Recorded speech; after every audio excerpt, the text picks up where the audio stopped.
So hello everyone, this is The Theorist, of course, here with your host, JC Botero67, and my guest, Alex Sinclair. Hello again. And we are here to discuss Chapter 51. So I guess we'll start off with the toast now, because you've been waiting a long time to, to drink your soda over there, probably. So my bad. I've been sipping it this whole time, so Oh, okay. I'm terrible. But It's okay. Okay, so a toast to the final review recording of 2014, and I guess a toast to this being the first one that will be posted in 2015. yes, it was a very successful year for you as the theorist. Yes, I'm holding up my cup right now. Me too. Yay, okay. And so yeah, Happy New Year to all our listeners, and of course AnimeCujo, who is a dedicated listener to this, because we talk crazy awesome shit about her story and somehow bring in stuff like corn mazes and stuff like that. And just buckets and other of anime. random interesting things. Yes, and like other anime too. I just thought about that. We'll just tree branch here while we recall what we've talked about. No. So anyway, before we do like the actual Chapter 51 review, I just wanted to, I guess, kind of read through some dialogue from this Facebook message that we shared with because Alex and I were just all like, oh my god, Ciel is so stupid for flying in like broad daylight in hell, but there is an explanation to why he was flying and why that was better than trying to traverse it, you know, in that forest of thorns and on the ground and stuff like that. So I guess I'll go first. Let me sip my wine first, because I didn't even sip it. I'm just like sitting here talking. Oh, that was nice. Okay. So I'll start off with... So this is her explanation. So, since neither of them smell tasty, demons aren't paying them much attention. Lower-level demons spend most of their time hunting and devouring unfortunate souls on the ground. That reminds me of Ursula for some reason. Anyway. For unfortunate souls, yo. Yeah. Which, if you read 51, we'll see just how disturbing that is. The higher level ones, like Claude and Sebastian, are busy trying to elevate their status with Satan. Because they have nothing better to do. Sorry. Yeah, no, it's okay. I love your side comments on here. As for the white wings, again, the demons are much more interested in the tasty souls on the ground. But okay, wouldn't they want to kill Ciel if Ciel is freaking right there and he's the only hope of salvation for humans? Yeah, that's kind of what I was thinking. Because like, sorry, I just had to interject on that. Like, that's not what said. He's like humanity's like last hope. You think they'd all be on the lookout if Lucifer's like, all right, he's eventually going to come down here. So you think they'd all be looking. Yeah. Or like, what if the off chance of there being a flying demon or something? Like, they can't all just walk around. Mm-hmm. So, I mean, unless it's only the upper level ones that fly, but even then, they can't all be kissing Satan's ass at the same time, so... Yes. Or maybe these demons are just dumb. I don't know. Yeah, maybe. They're not wise like Claude or Sebastian. Like, they're like, they don't ooh, look, a bird. And it's like, wait, should there be birds in hell? I don't know. I just thought, like... Oh, okay. So I'm gonna tree branch for a little bit. Sorry. So I don't know why I thought, like... Because, like, my mom, like, she'll watch, like, soap operas, like, in Spanish and stuff. And, so there's always... The cops are always so stupid, and they always take forever to frickin' get to, like, a location where they need to go save somebody. Like, that's like every soap opera ever in existence, so... Okay, no, I just wanted to check, because I don't really watch, like, English TV unless it's, like, Bachelor or Dancing with the Stars or something. What was my point? Oh, yeah, so it's kind of like, oh, well, if the demons are dumb here, that's kind of nice. It's not, like, the good people that are stupid. I just wanted to point that out. Okay. So anyway, continuing with what was explaining in our message. There is no night in hell, just never-ending scorching heat from the two suns, which I didn't realize, so thank you for explaining that. I didn't realize that either. Yeah. Think Mojave Desert with no end. So Ciel and Aloise flying is pretty much the safest thing they can do, despite the fact it drains Ciel's strength. Alright, hold on. Okay. Tree freaking branch. Okay. In the last chapter, Ciel was like, Sebastian told us to follow the sun. Which sun? If there's two of them, how do you even know you're going the right way? Oh. Well, could they be, like, next to each other? Maybe, like, but... What am I thinking? Isn't there... No, maybe it's not. Are you a Star Wars junkie? Yes. Okay. Isn't there that 2-moon thing? Or what am I thinking? I don't know. I think you're actually right. Am I? I believe so, yeah. And they're kind of, like, close to each other. Because I don't remember them being in polar opposite directions. Like, they were relatively close to each other. So maybe something like that. Maybe. Alright, my tree branch makes no sense. Okay, continue. No, it's okay. No. That's perfectly fine. Where was I? Oh, okay. Being on the ground is way more dangerous. And then we continue with who goes to say, there are only 2 truly immortals in the story. So this is basically her response to our question of, oh, like, how many people are going to die? Like, you can tell us the number. But yeah, she, of course, leaves it so vague. So God and Satan, of course, are the only true immortals in this story. Everyone else has the chance to perish. That's not fair, though, because you can't tell me that Alois is going to be fine, and then all of a sudden be like, well, I can kill him if I want. Oh, you and that accent. It's like, no, you cannot. Damn it, he already died once. I don't want him to die again. But see, he could be like a cat with 9 lives, and I feel I've said this before. I think he did, and I'm really hoping that that's the case. Yay. Kitty Eloise. That'd be so cute, oh my god. Oh my gosh, I know. Oh, I did Kitty Eloise. I did that cosplay for... Oh, I remember those pictures. Yeah. I stalked your Facebook the one day. And that's so funny. And then I did a Kitty CL too. Oh my god, that's so cute. But that was like a one... It was like a modern day, so I have to do it in the actual cosplay. Anyway... You get 1 line of dialogue right there. Yes, me and my naivete, I said, but couldn't the venom kill Satan, ? Nope. Only weaken. Satan cannot be killed, nor God. And then I'm just like, well, why is Satan immortal? He used to just be an angel, if my bibliography, I think that's the wrong word, but if my Bible study proves correct, he used to just be an angel. Yeah, no, I thought the same thing too. He's a fallen angel. So how does he have this much power now? Which says, yes, but he has so much power now. I don't know why I said yes the way I did. Okay. Yes! Which I have to say, I'm not doing a very good impersonation or interpretation, whatever. I'm mixing up the words just like you did in the last review. Girl, no, I have no idea what she sounds like. I know. I do, actually. She has such a youthful voice, and she's always like, oh, I'm so old, or whatever. I want to hit her with Idina Menzel every time she says she's old. Because she's not old. Like, my mom would be like, oh, you're a baby. And then with her youthful voice, like, you know, even more so. Like, she doesn't even look old. Like, I thought she was in her 20s. Yeah, me too. See? We think you're in your 20s. Yeah, so shut up before I hit you with a lady. That's funny. Okay, so continuing on with what said. Just like God is powerful, so is Satan. You can't destroy evil. Just like you can't eradicate good. 2 sides of the coin. One can't exist without the other, etc. But now I'm wondering, because before Satan was evil, technically wasn't everything good? Yes. So couldn't you kill Satan and then everything would be good again, technically? I don't know. Well, I mean, obviously there's bad, because if he was bad enough to do something, whatever it was he did, to anger God, to make him punish Lucifer and send him down to hell, like, obviously evil existed in the beginning, even though it all seemed good. But then, I don't know. Well, see, I guess God is just, so he doesn't want to kill off his betrayer person. It's funny, because all Satan wanted to do was be like God. Imitation is the sincerest form of flattery, but apparently not if you're a holy being. So. I guess. I don't know. Okay. Oh, I guess there was more from AnimeCujo, my bad. And then she said, there's a part in it where you will see just how animalistic these lower-level demons are. They really are running on the most basic of instincts. Which kind of proves our point that they're kind of dumb, I guess. Yeah. Yeah. Stupid demons.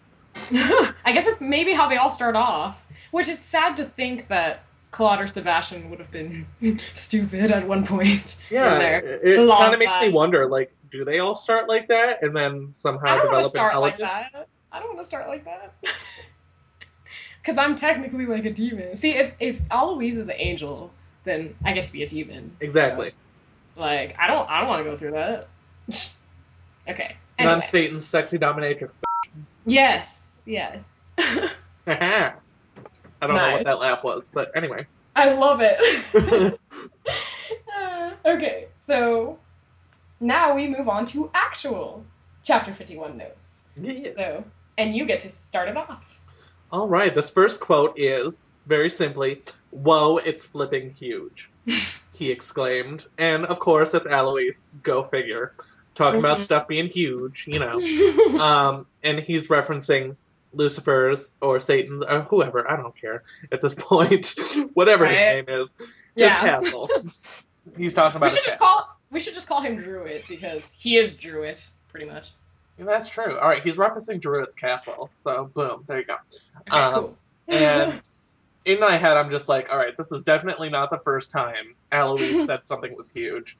And then as I just thought of while we were setting up to do this review, I was like, I wonder if Claude was huge. Mm-hmm. And Eloise had the same reaction to Claude. That'd be funny. Wow, it's flipping huge. I wonder, though, if we asked is she going to be like, it's your dream Pengus, but with an extra 2 inches or whatever, because then everyone would have the same size. That's funny. Pretty much, though, because remember we talked about, like, how, like, Edward had those, like, special condoms, so... Yeah.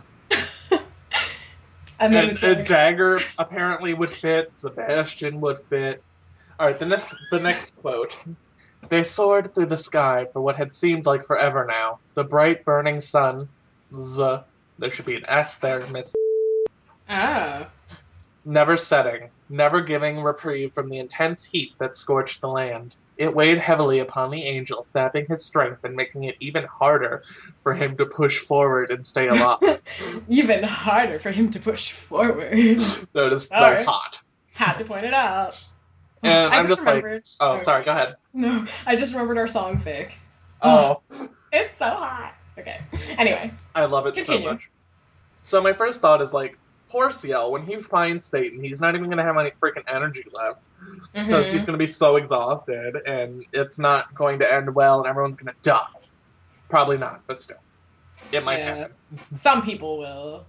Oh, I'm not looking forward to the ending of this. I know. I'm worried. I wonder how many chapters we have left. Yeah, I don't know. Dude, what if she goes beyond 60? Right? I'm starting to think that. Because, okay, the funny thing is, like, I read chapter 51, but I actually read it, like, at home. I didn't even read it at work, so I wasn't multitasking. So I felt it was, like, such a quicker read. It was a pretty quick read. Yeah, but then I looked back, and I guess some other chapters were shorter than this one, but the other ones felt, like, longer. I don't know. That was my thought on that. I guess I can move on to the next quote, because I can't think of anything else to say about that last one, so... Okay, yeah. That was all the notes you had anyway. And I agree. I was gonna say, too, that, like, it's almost like Harry Potter, when it's, like, that final epic battle, and, like, all, like, these awesome characters are dying, and it's so sad. Oh, I know. Everyone cool died. Lupin died, and then Tonks died. Lupin. And then one of the twins died. I know. And then one's missing an ear. Yes. I mean, that's not that major, considering one of them's dead, but still. Yeah. It's still sad. I'm really happy that McGonagall didn't die. I would have been really upset. I'm sad that Snape died. Oh, I know. I cried. I cried reading it. I also cried when Dumbledore died, but not as much as when Snape died. I know. Friggin' Snape, dude. Especially during the movie. Like, oh my god. I couldn't even. Alright, anyway. Ciel and Eloise had been witness to a variety of beings and violent acts that left them shuddering and praying that they would hopefully not end up here one day. And with Eloise, it's like, does he really have to worry about it? Does he? Because shouldn't he belong to God finally? Because, like, Ciel prayed for him and stuff. He should not have to worry about ending up there. It's not fair. Yeah. I'm thinking maybe it's just, how do I call it? not instinct. Maybe that's the word. I don't know. But I mean, when he was like, "Oh, I'm like I can touch you" to Ciel, and he's like, "Rub me," and like, okay, this is like so funny. So I don't know. Maybe Alois like being back in physical form kind of has him worrying about that. That makes sense.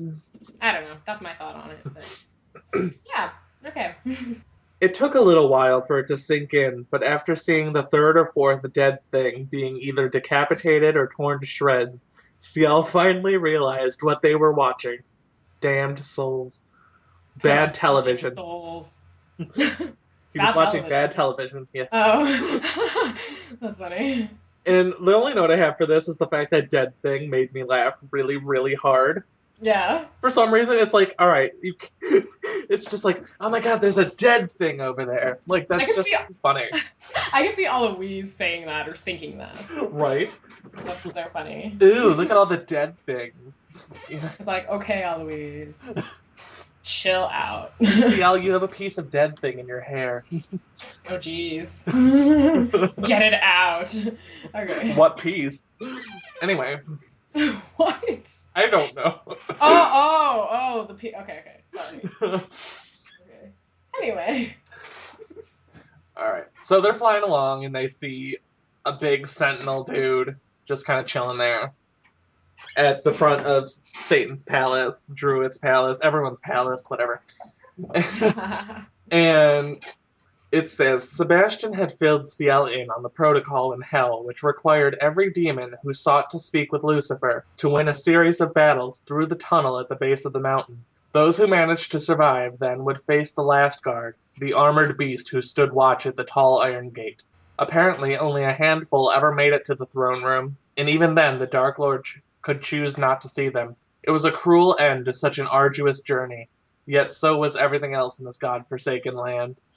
And I'm just like, alright, look, that is impractical. Because I can picture Lucifer just sitting there like, oh, hey, side demon number 1. I need some stuff at the grocery store. And the demon's like, okay, I'll be right back. And then the demon gets back and has to fight his way through all that bullshit. And then Lucifer's just like, nah, fool, I want a wheat bread, not white bread. What the hell's this white bread? What am I supposed to do with this? Wipe my ass. And then now Lucifer's never going to have his toast because the dude has to go back to the store and then fight through all that shit. That's just obnoxious. I would think that they would have an exception, but that's, like, really funny. I laughed when you, like, when I read through your notes before we did this, like, that made me laugh so hard. It's just like, and then, like, does Claude and Sebastian have to fight through all that crap every time they want to go talk to Satan? It's like, Claude I have to did. deliver all this messages and stuff. It's like, oh. Right. Well, Claude had to.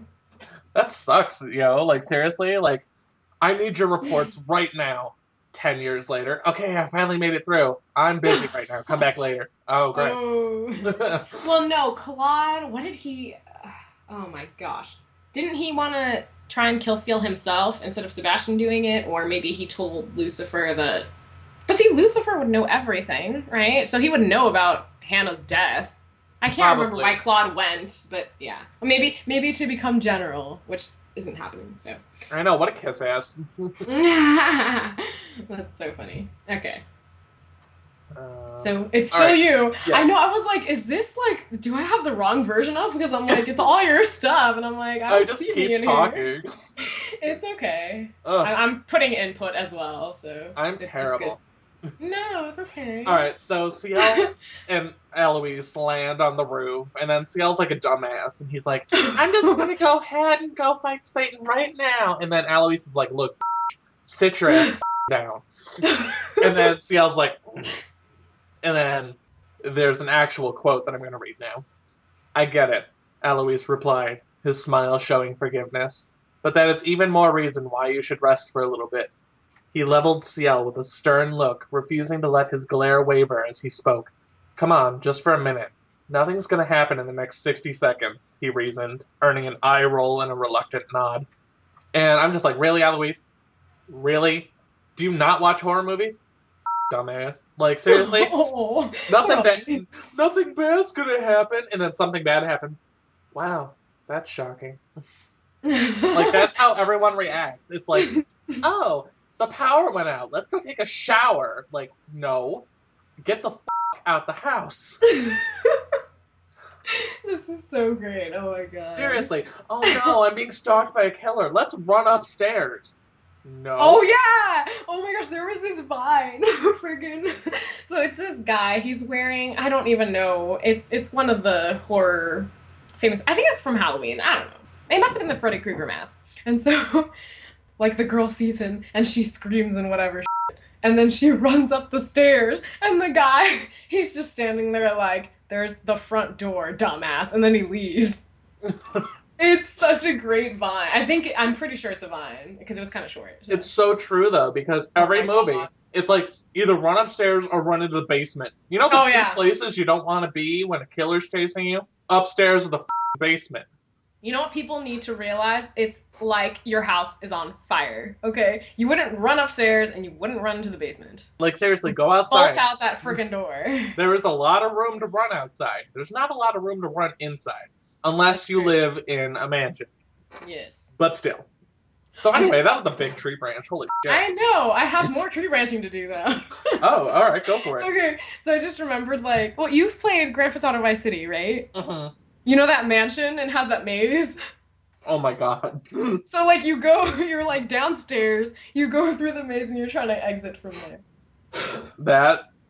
Oh my god. If I was the killer, I'd be like, alright, I'm not chasing you through this maze. I'm gonna go around the maze and wait at the exit. There you go. And then if you show up and you don't get lost, I will kill you. There's 2 exits, though. It's to the pool, and then, like, the exit. Oh, that's right. Oh, great, yeah, go to the pool. Nothing bad can happen there. Yeah. I'll drown you when you get there. No. Okay. Okay. So, yes, that was a large tree branch, as you mentioned. Alright, this last bit from me. Oh, yeah. Okay. Alright. Sighing in defeat, Ciel's shoulders slumped as he followed Alois over to a gargoyle-looking statue, which adorned the edge of the roof. And I'm just like, alright, knowing Ciel's luck, that statue is going to come alive and chew off his face. I laughed when I read that, too. I'm like, that's so bad. Like, I'm just seriously sitting here like, alright, what if the gargoyle comes alive? Because it's hell. You never know what kind of weird shit's going to happen. Yeah. And, like, I really don't think hell's known for their decorations. So, you know. That's funny. Ooh, maybe through the gargoyle's eye is how friggin', like, Lucifer, like, notices that Ciel and Alois are there. Oh, maybe. And then I don't know what kind of force. Maybe the gargoyle is the one who pushes Alois off. Maybe. And I'm like jumping ahead. I'm sorry, but yeah. So we'll talk more about that later. For now. And yes. I didn't want to read all of the Alois being sad bit, but there's a bit, and Alois is asking Ciel. Oh well, you're gonna get to this point in a second, but yes, Alois is talking about how he never actually fell in love, and now he doesn't feel like he has a chance because he's all dead and incorporeal and whatnot. Yeah. So I'm gonna let you go ahead and read this part because it's all connected. So. Yes, and then I share that connection with Alois, man. Okay, so first. I used to. Aw. First quote. Ciel, I want to ask you something. Is that okay? What's it like to be in love? And I'm like, oh, Alois, like, this made me so sad. And I was like, I feel your pain, buddy, because I've been there, done that, like, multiple times. It's funny, my first thought is, no, it's not okay to ask your best friend a question. What kind of dumb question is that? Oh. No, well, I don't know. Because, like, Ciel's like, okay, let's go find Satan, let's kill his ass. And so Alois is like, well, I told you could rest, like, a minute, but now this is going to extend into, like, maybe a 10-minute break. I don't know. This was a really sweet little interlude for this chapter, though. Yeah. Like, between all the hell stuff, it's, like, some, like, real-life core stuff right here. Yeah, and, like, I love, I don't think I mentioned it, but in AnimeCujo's author's note, she's like, oh, yeah, like, I plan to write this, and, like, this conversation was going to happen at some point. So I was like, oh, cool. Okay, so continuing on with Alois's quote. Or no, it's not even Alois anymore. It's Ciel's response to Alois. I think they call it falling in love for a reason. And I think that's because you're taking a risk. You're giving your heart to another person and entrusting them to take care of it. It's terrifying, approaching that edge and hoping, praying that when you jump off, that certain someone will be waiting for you at the bottom to catch you. And so, I mean, I haven't experienced that yet. Maybe later on I will with That Spears. sounded like a line out of every cheesy romance movie ever in existence. Aww. That's like how everyone describes it, though. Like, being in love, there's no feeling like it, and it's like doing somersaults into a bowl of chocolate pudding, and I don't know. It's just so, it's just like, Brody. it's just so cheesy the way people describe love, and it's like, Brody and I have been together for 4 years. Ooh, how would you describe it? Yes, let's hear this. And it's like, I don't know, my description of love is, for me, it's someone you don't want to stab in the face every day. Like, if that makes sense at all. Because, like, all my the ex-boyfriends I had that actually existed, I only had one live with me, and after a week, I was like, oh my god, please go away. You are so annoying. And Brody, I've never found annoying, and him and I like all the same stuff, and a lot of the time we can talk without even talking. Like, him and I are so primally connected. We don't even have to talk a lot of the time, and we know what each other's thinking. And Yeah. we've been together literally 24/7 for 4 years. I thought you were going to say like 24 years, because you're like, we've literally been together for like 20, and I'm like, no, you have not been together for 20 years. No, not 20 years Not yet, at least, yeah. But, like, literally, we've been together all day, every day for 4 years. Yeah. And it's just, like, I never could picture not spending a day with him. Yeah. Because it's, like, he's so much a part of me now that it would be like I wasn't awake, kind of. Like, if I had to go through a day where he wasn't around, it would kind of feel like a dream, sort of. Yeah. I don't know, that's just my description, and it's stupid and cheesy, but... Oh, no, it's okay. And you guys are so cute together, so I'm glad you two found each other. So... I love him so much, he's so cute. I'm alright. You're alright? You are more than alright, you shut up. That's funny. He likes to be flattered. Alright, so anyway, Aloise is so adorable. So I'm going to read like the beginning part of the quote, and then you can continue with it because you have more to it. So, Aloise, when I fall in love, you better believe it's going to be way more exciting than walking off a cliff. But bet you there will be gay little naked-ass cupids flying around with heart-shaped bows and arrows. And a unicorn, he explained, raising a finger to accentuate his point. Yes, a unicorn with long rainbow-colored horn that will sound like Sean Connery when he talks. And I'm just sitting here like, that is the best line to have ever existed ever. And that is what I want love to be like.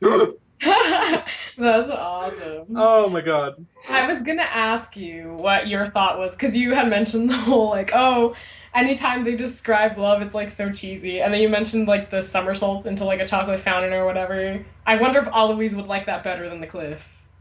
Probably. Yeah. I would hope so. It's a bowl of chocolate pudding. Who wouldn't like that? Heck yeah. Not to mention, if he doesn't show up, you don't have to worry about breaking a limb because you've jumped off a cliff like a dumbass. You're probably a lot safer trying to do a backflip into a bowl of pudding. Yes, that's true. I mean, what's the worst that's going to happen? The bowl's probably going to explode and you might need some stitches, but at least you won't die. Yes, very true. Alright, sorry for my weird French. No, it's fine.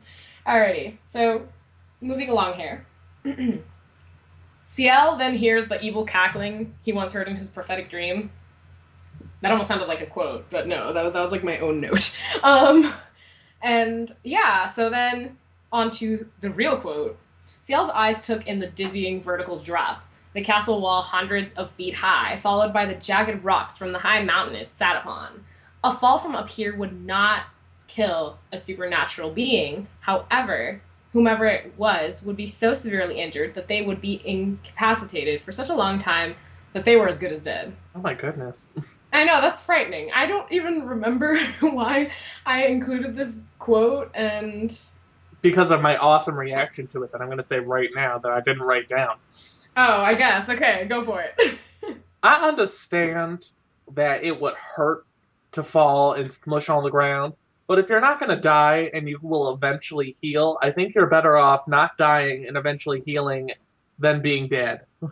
Because it says you'd be so severely injured that they would be incapacitated for a long time, and they were better off dead. It's like, no. Because eventually they'll heal. Damn, there's no healing from being dead. Yeah. So I don't know if that's True. necessarily better. I'm still trying to remember why I wrote this down. It would have helped if I would have actually included some of my note things. Or maybe... Oh, I see what it is. Because my reaction to it was after that. But your quote thingy came in first, and so I wanted you to do that first before I... Oh, okay. Yes, that's what it is. Okay, sorry, that was, like, confusing. Okay. I didn't even realize this was my part. Okay. My bad. No, it's okay. In a matter of seconds, Alois's body pitched forward, arms flailing as he tumbled headfirst off the roof. And I'm just like, go figure. Ciel was talking about walking off the cliff, and boom, Alois falls off a roof. Close enough. And then I'm like, good thing Ciel was there to catch him. Maybe that means Alois is in love with Ciel. Which is so funny, because, like, when I read that in your notes, I was like, oh, that's so funny, because they were just talking about, oh, what's it like to, like, fall in love and stuff. And, yeah, that's, like, super funny. And then, oh, I guess I never included that in my notes. I messaged you about it, though, and I was just all like, oh, well, you know, it would make sense, I guess. I don't know. Maybe it doesn't. I would still like to know how he fell off the roof. With Alois, like, you know... Sorry. It was, like, so funny, because he, like, interjected, and I'm just like, wait, what were they saying? Oh, yeah, with the whole, like, touch my dick scene. I remembered that, and I'm like, well, that's one step closer to love, I guess. With this whole Ciel catching him. But anyway, yeah, so my note was that, yes, like, Alois is, like, suddenly falling, and I'm just like, dude, I bet it was that Claude who pushed him off. And then he's gonna take Ciel to Satan. But I was wrong, because who knows who pushed Alois off. I'm suggesting the gargoyle that you said could potentially come to life, because we don't know what crazy things can happen in hell. Like, that's not decoration, like, whatever. But yeah, so anyway, like I said, Ciel does go after Alois. Ciel saves him, and then they go through some opening in the wall, and bam, they land right inside the throne room, which I'm just like, okay, what are the chances? Because I don't know about that being coincidence. Because it could be, like I said, that gargoyle, maybe, like, one of the eyes was, like, a little, what do you call that thing? Like a stethoscope, I guess? Not like that, not that, but, like, the... Like a hidden camera type thing? Yeah. Yeah. Like Okay. a nanny cam. I guess. For all of hell. Yes. So anyway... So I'm just thinking, like, okay, is there any way Satan has the power to, like, shift rooms in his castle? Kind of like how Claude, I mean, this isn't the same thing, but, like, Claude changed, like, the dining room colors in Kuro 2. How cool Like, was that, by the way? That was awesome, yeah. It's so funny, because I introduced my friend to Black Butler, and, like, that was the first thing. He didn't even see season 1. He saw, I don't know how he ended up seeing that scene in Kuro 2, and he's like, this is freaking awesome. And that's how he became the Claude to my Alois. It's so funny, because we're not like a couple or anything. We're just good friends. So. When I first saw Kuro 2, and I saw that scene, I was like, holy Sebastian never changed a whole freaking room all at once. Like, damn. Yeah. So I was like, is this like Uber Sebastian? Because Claude never existed in the manga, so I had no idea who the hell he was. Yeah. And speaking of which, like, it's so funny. So when I read the circus arc, because, yeah, I had read the manga before I, like, watched, or no, hold on. But, okay, the way I watched Black Butler is super bizarre, because I watched probably season 1 up until, like, episode 16, and then, because I was reading fan fiction, and I didn't know who Alois was, and I'm like, oh my god, like, I love him, like, I want to see who this is, and then, like, I was like, oh, okay, he's in the second season. So I started watching the second season. So I watched the second season all the way through, then I came back to watching, the last 8 episodes of season 1. It was, like, really weird. I don't know why I did that, but yeah. I was a really bad person, and I watched all of season 1 first, and then started reading the manga. And then started watching Kuro 2.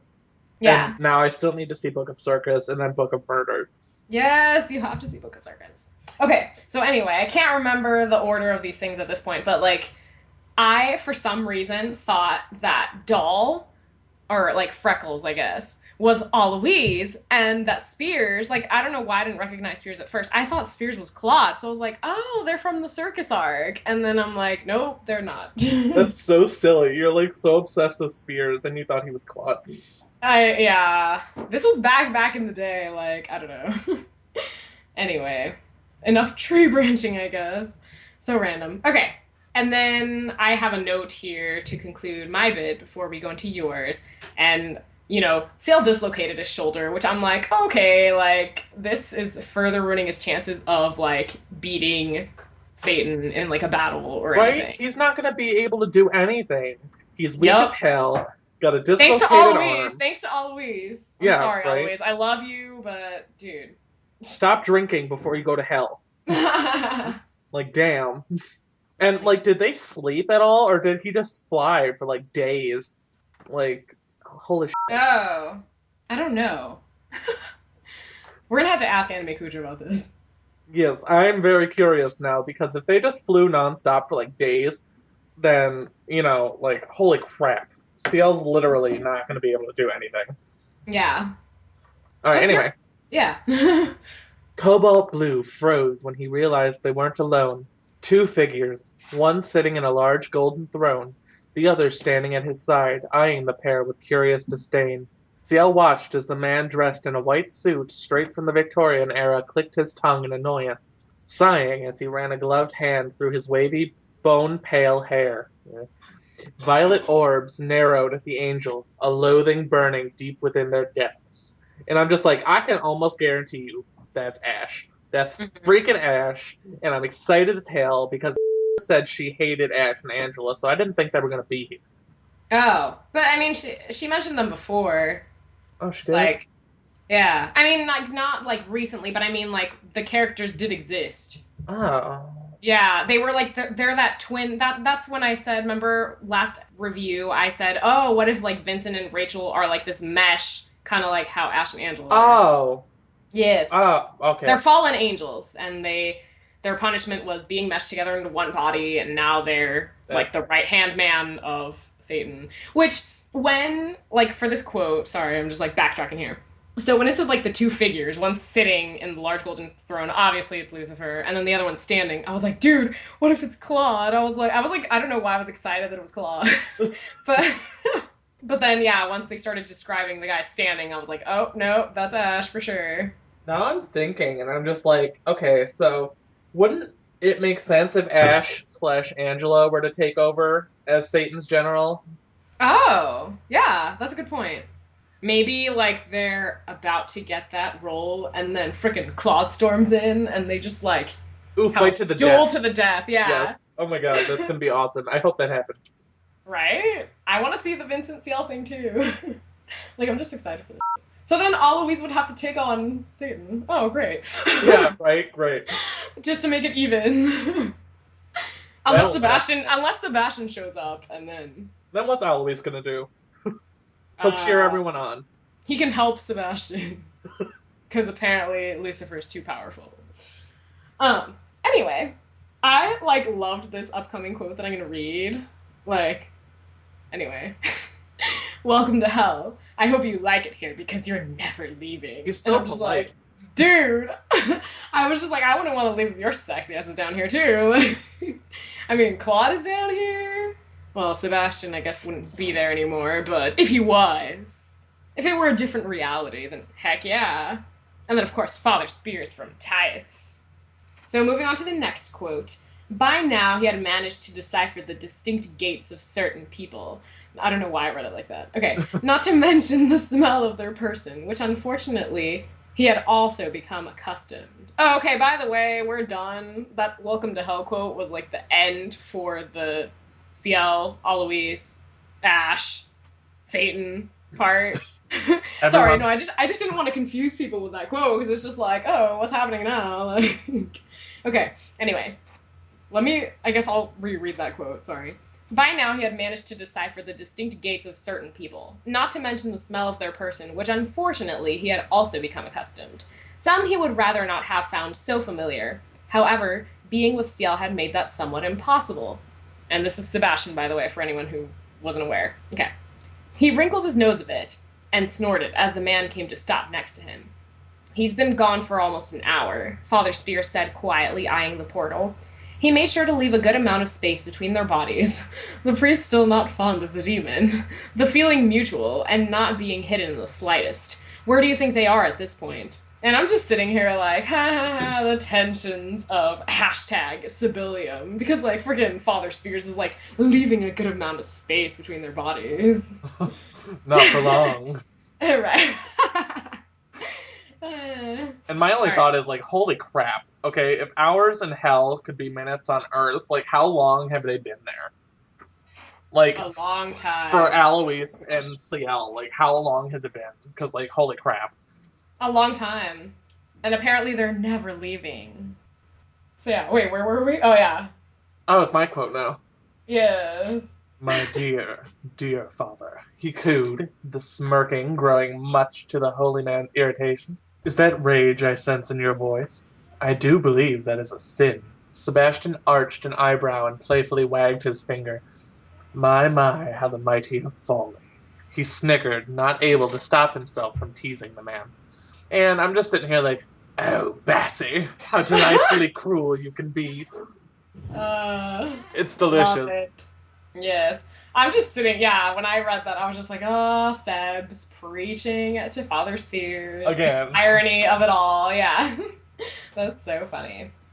And we just have more of their, like, tension-filled exchange. I was almost going to say tentious, but that's probably not a word, so... Okay. Pretentious is a word. Yes. Alright. So this is Spears. Being a mere flawed human is far better than a disgusting demon like you, no matter how one looks at it. And I'm just thinking back to, like, you know, like, frickin', like, the original, like, anime and how Spears is all like, ugh, demons, like, and I'm just like, dude, Spears, like, hashtag proud to be a Grim Reaper, like, seriously. And then this is describing Sebastian. I love this line. He enjoyed this little game in which he poked and prodded the priest verbally, arguing religious principles. And I'm just like, poked and prodded, hee hee hee. That was the most unenthused hee hee hee I've ever heard. Really? Hee hee. Mwah. I don't know. That's funny. Well, no, I don't know. Like, wait, how did it sound to you? I don't know. Like, it wasn't, I don't even know. I don't even know how to describe how I was trying to make it sound. It was just kind of like mischievous, I guess. I don't know. Okay. Moving along here. It's been so long since I last consulted his book over which of the 7 deadly sins are still, well, deadly. And I'm like, dude, 7 deadly sins. Like, I love me my deadly sins. And, like, I have this board game that my best friend gave me. It's called 7 Deadly Sins. It's, like, awesome. And I love it so much. I should look up that game. It's a good game, yeah. And just because it says deadly a bunch of times, I have to do it. Deadly efficient. So. Oh, hey, there you go. All Grell implied right there. And this just reminds me, too, like, the 7 Deadly Sins, like, the homunculi from FMA. Like, I loved them. And, like, they ignited my love for, like, 7 Deadly Sins. And, like, friggin', I had a birthday party where I had, like, some of my friends come dressed in, like, the colors of, like, the Deadly Sins. And then others dressed in the colors of the virtues. Yeah, it was, like, such a fun time. I started a makeup series once of the 7 Deadly Sins. And I did makeup based on the colors. Yeah, that's so cool. And I called it the 7 Deadly Sinclairs because that's my last name. Oh my gosh, hey. So that's so cool. It didn't really turn out very well, so I'm gonna redo it. But yes, do it. I love even though I'm not, you know, Christian or Catholic or whatever, I always loved the 7 Deadly Sins. I find them so fascinating. I know, same. I think my deadly sin would be like pride or vanity. Brody, what do you think my 7 deadly sin is? Which sin best describes me? Envy. Envy. I see. Mine was my other choice would be envy too. I'm probably either envy or I'm not really lust. I don't know, envy or wrath. I get really mad sometimes at nothing, but I Really? think that's a bit of bipolar disorder. I don't know Anyway, why I see you as like maybe like pride or vanity too. I don't know. I feel I we're can be vain twins. sometimes. We're twins, dude. So we may as well stick to the same sins here. That's true. Ignore Ooh, everything I said. What would Brody be? Brody's sin is definitely wrath. He has a temper. What's his reaction right now? He agrees. He's not even going to try to deny it. Aw. Okay. So, on to my last quote here, and then we go back to you. Gale. Yes. Wait, who is? Oh, it's Soma. Okay. I'm like, who's saying this? I was like, it's not either of them because it's both of you. Okay. Anyway, that's so confusing. Okay. That made no sense. It's not. Well, it's not either of them because it mentions both of you, Okay, which is I got obviously. really confused. I forgot both of you was part of the quote, and you were like, "It's not either of them because it's both of you," and I'm like, "What does that mean?" I got really confused. Yeah, I'm sorry. I probably confused everyone else there, so that's why I needed to clarify. Okay, anyway. Stop it, both of you. This isn't about your issues. We are here to help keep demons out of our world so Ciel can save his family. Have you forgotten? And I'm like, dude, this is Soma, okay? I'm like, dude, hashtag Team Soma. You go, kiddo. Like, You couldn't coming do an in Indian between. accent. I'm sorry. Do you want me to try? You can try the Indian accent. The Indian Oh, accent is God. quite easy. I know. I don't feel like doing it right now, though. You're terrible. Oh, what was the accent you were supposed to do? Oh, pirate. You were gonna Oh be a pirate. gosh. Okay. Yes. Pirate Soma, I guess. What was I gonna say though? Hold on. Let me get my thought for the quote that I wanted to say. Oh yeah. So Soma's all like, "Oh, we're here to help keep demons out of our world." I'm like, dude, where are the demons? Like, why haven't they come out through that hole yet? Right? It's been an hour in Yeah. in human time. So Yeah. they've had like days to find this portal. They suck. Right? See, they're dumb. That's what I'm saying. Maybe All it's a this good for thing- nothing. Maybe it's a good thing they're dumb. I don't know. What if it's like, I hate to say this, but what if Sebastian is really still evil the whole time, and he was just keeping everyone there so no one would go in there to help Ciel? Ooh. Like, he's distracting them, like, I need people to stand here and help me fight off demons and nonsense, but no demons are going to show up. And he's just like, Ooh. Dun, dun, dun, dun. That was Brody! yes. Awesome. Okay, sorry. I was like so excited. Okay, so yeah. Oh, wait, am I doing like a pirate accent thing or like an Indian accent thing? I don't know what You don't have to do an accent. Okay, I don't want to. You're so good with accents. I'll just let you. That can be your thing. I'll be the accent. It's all good. Okay. Okay. All right, moving on. Oh gosh. I want to read this next quote all ghetto, but I'm not going to. Oh, it's Father. Wait. It's Oh no, it's Agni. it's Agni. It's because I read Father Spears and I'm like, oh no, not Ghetto Spears. Ghetto Spears. That would be so wonderful. Well, you kind of did it that one in the Types review. I did. It was like, I'm a priest. I am a priest, and you gonna do what I say you gonna do. We ain't gonna be touching dicks no more. You need to go find a vagina. You need to it. You need to have babies, okay? You need to go away. Because I can't be around you no more because you make me all squibbly inside. And I get aroused, and my voice just went all crazy. Holy shit. Alright, moving on. Oh my god. I'm killing Jocelyn. Oh my god. Jocelyn's dying. I am. Oh my god. What did Brody say? She said, she? Yeah, okay. He said she'll be fine. Oh, yes. But he said it all snooty, like, she'll be fine. Oh my god. You guys are both gonna kill me here. Like, Alright. That's funny. Okay, moving on.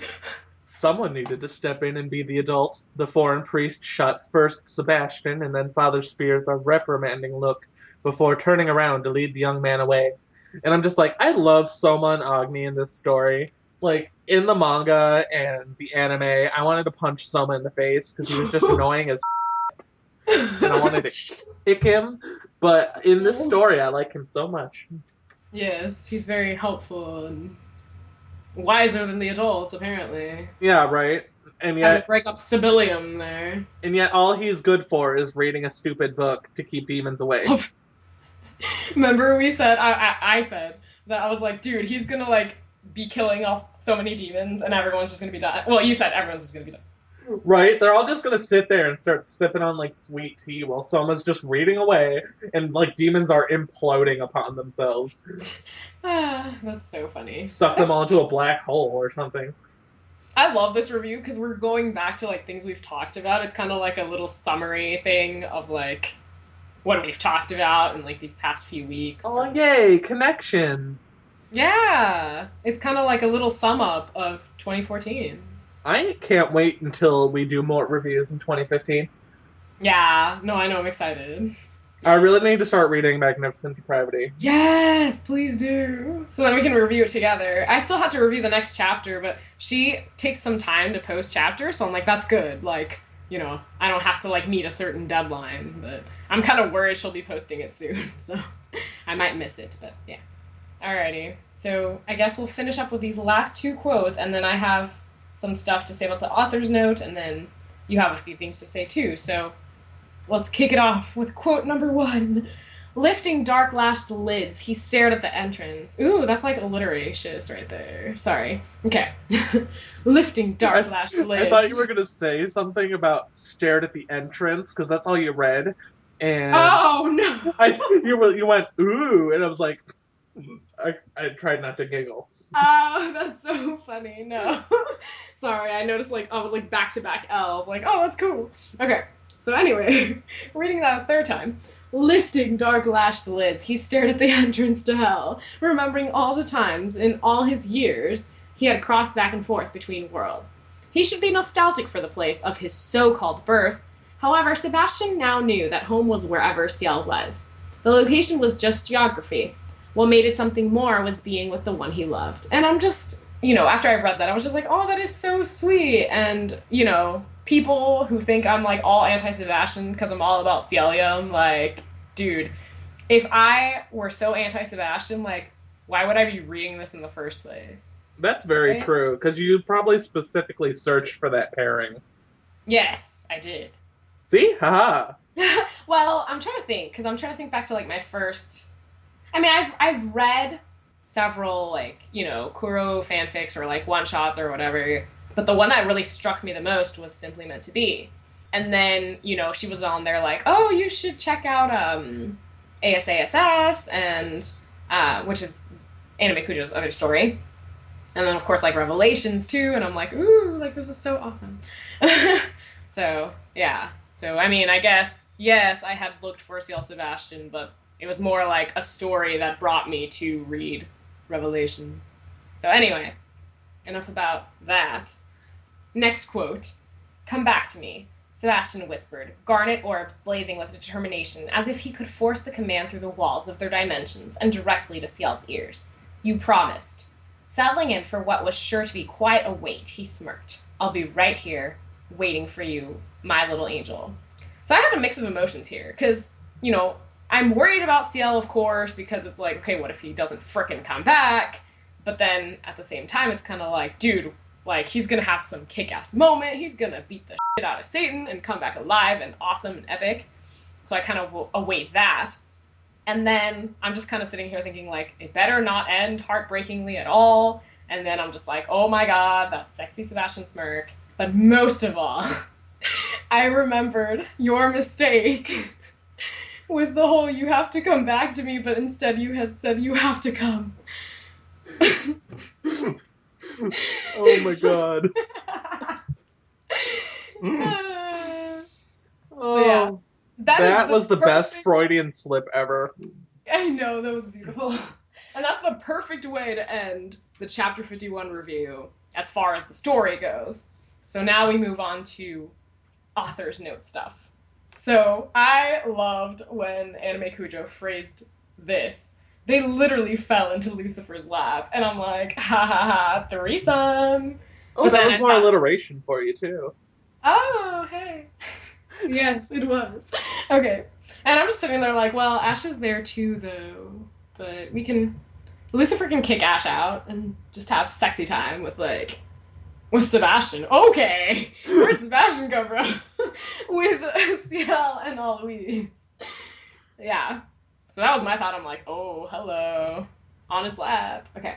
How funny Then- would it have been if they actually did, like, fall through the window my and then God. land right on him? Right? Oh, dude, we had to write this crack story thing. Like, I'm not even kidding. That's gonna be so great. Alrighty. And then my last thingamajig that I want to talk about is not all is lost for Aloise. Remember that the angel Michael fell in love with a human woman to produce the celestial phantom hive bloodline. So there is still hope for Aloise. And I'm like, okay, so is this a clue or like, does this mean that Aloise is going to be okay? And I'm just like, survey says yes. LOL. He better I don't know be why I okay. read my I'm gonna LOL. be really upset.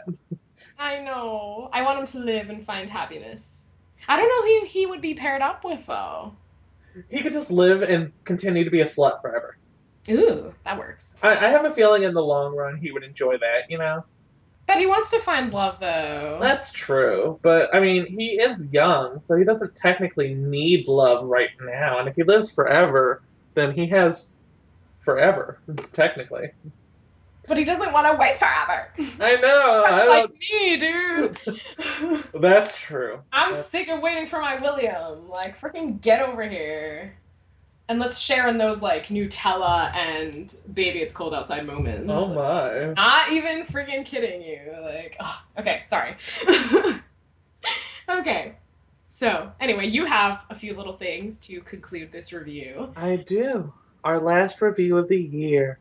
I know. All I have to say is I'm worried for my two little squishies in hell, and I hope they'll be okay. And I hope everyone has a marvelous new year. Yes. And they don't get too drunk. I know I can't get drunk, so, Oh. actually, for the hell of it, just go ahead and get drunk. Do it for me, but do it safely. Get a cab or stay home. Or a designated driver. Yes, that too. Make sure your designated driver doesn't try sneaking drinks, though. Oh, yes. That is very true. And we will hopefully see you all next year. Well, Yeah. we're not going to technically see you, but, come back anyway. Yes. We'll be here, just chatting away. Like we always do. And we have our newest songfic coming out soon, based on Yes. Scallion. It's for Baby It's Cold Outside by who the hell knows. Oh yeah, it was like some other guy. So I mean, I guess I don't know if Dean Martin's like the first to release a song, but it was written by some other dude. Was it really? Yeah. Damn. Well, we did the Dean Martin version, so not like it makes a difference, but Yeah. Pretty much the same lyrics, whatever. Just different singers. Through go the look up the decades. Idina Menzel version with Michael Bublé. Ooh, I like that one It's too. so good. I There's love so her many voice. good versions of it. It was written by Frank Loesser, so Yeah. just so everyone knows. In 1944, holy crap. 4 years after my dad was born. I thought you were going to read the article. I was like, oh gosh. No. We're going to make this review another long one, I see. Right. Eh. It was written 4 years after my dad was born. My dad's Oh, older wow. than this song. Oh, wow. He was born in 1940. He's old. Yeah. He's dead now, but he would be old. Oh. Yeah. All right, anyway, that was depressing. I So- know, that is sad. I didn't even know how to, like, respond to it. I'm like, oh. Okay. All right. So anyway, Happy New Year, everybody. Happy Yeah. thoughts.